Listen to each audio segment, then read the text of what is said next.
नमस्कार, मैं हूं आपके साथ प्रेरणा कौशिक और आप देख रहे हैं एनबीटी इंटरनेशनल। कुछ कहानियां हमें सोचने पर मजबूर कर देती हैं कि क्या अमेरिका जाने का सपना वाकई एक गोल्डन ड्रीम है या फिर एक साइलेंट स्ट्रगल है। तो आज हम बात कर रहे हैं एक ऐसे भारतीय युवक की जिसने अमेरिका में बसने का फैसला किया। उसको 22 साल का लंबा वक्त लग गया, लेकिन आज भी वो लीगल लिम्बो यानी कि कानूनी अनिश्चितता में फंसा हुआ है। ना आगे बढ़ सकता है और ना ही पीछे लौट सकता है। कहानी की शुरुआत हुई थी 14 साल की उम्र से, जब उसने सपना देखा था कि वो अमेरिका जाकर कुछ बड़ा करेगा। उसने अमेरिका में बैचलर्स एंड मास्टर्स पूरा किया, वो भी स्टेम फील्ड में। फिर उसको ओपीटी मिला, लेकिन 2016 में H1B लॉटरी 2 बार फेल हो गई। किस्मत ने 2022 में साथ दिया। आखिरकार H1B वीजा हाथ लग गया, लेकिन कुछ ही महीनों के बाद उसके एम्प्लॉयर की तरफ से एक टेक्निकल गलती की वजह से उसका वीजा रिवोक हो गया और उसे इंडिया वापस लौटना पड़ा। लेकिन उसने हार नहीं मानी। इंडिया लौटकर उसने खुद को एकदम री इन्वेंट किया। वो एक राष्ट्रीय बैंक का चीफ टेक्नोलॉजी ऑफिसर बना।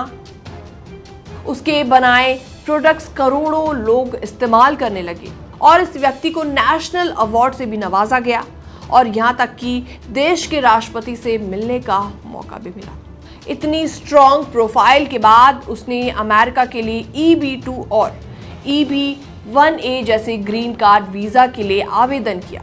पहले दोनों बार रिजेक्ट हुआ, लेकिन तीसरी बार EB-1A जो कि एक्स्ट्रा ऑर्डिनरी एबिलिटी वाला होता है, उसे अप्रूव्ड कर दिया गया। साल 2024 में उसका H1B भी अप्रूव हुआ। स्टैंप उसको मिल चुका था।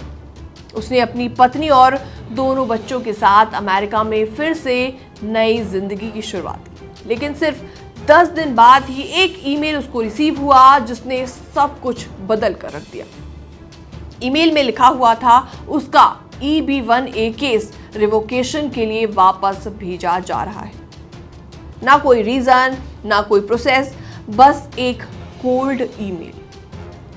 22 साल की मेहनत, पढ़ाई, legal steps, award winning career, सब कुछ होते हुए भी आज वो अमेरिका में जॉबलेस एंड डायरेक्शनलेस बैठा हुआ है। उसकी रेडिट पोस्ट पर ये सब कुछ लिखा हुआ है। उसने अपना पूरा एक्सपीरियंस शेयर किया। उसने लिखा, dreams don't always die with a visa denial, sometimes they die in silence with no warning and no recourse.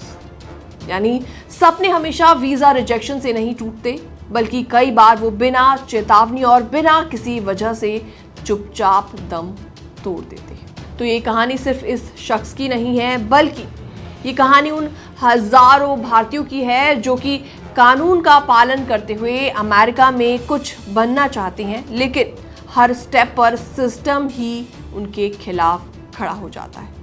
फिलहाल इस रिपोर्ट में इतना ही। बाकी तमाम अपडेट्स के लिए बने रहिए एनबीटी इंटरनेशनल के साथ।